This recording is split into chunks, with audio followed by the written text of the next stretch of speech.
You might run into some bears out here. Some bleeding heart flowers. These are related to poppies.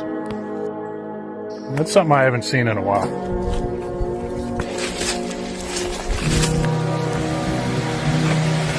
I'm a few miles in and I finally found the waterfall. That is awesome. Woo! Yeah, buddy. That water is cold.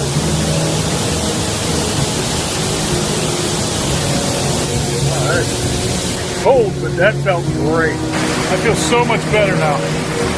My pants are wet, but that'll keep me cool while I hike. They dry out fast anyway. Beautiful place. See if I can get one of these trout to take a fly.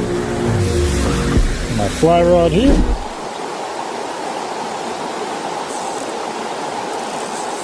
Nothing here either. I'm not the best fly fisherman in the world. That probably doesn't help either.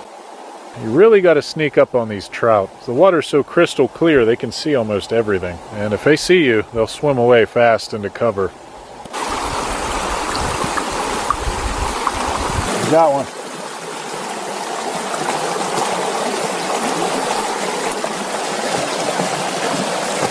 Beautiful fish. Caught him on the nymph. Can you take that out and let him go?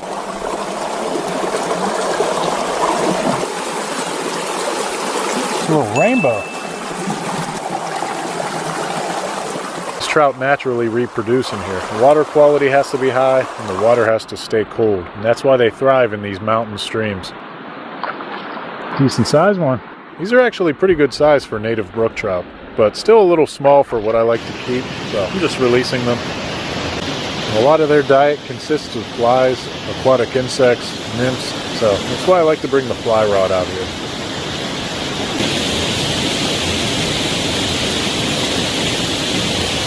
Alright, we're going to get some water now.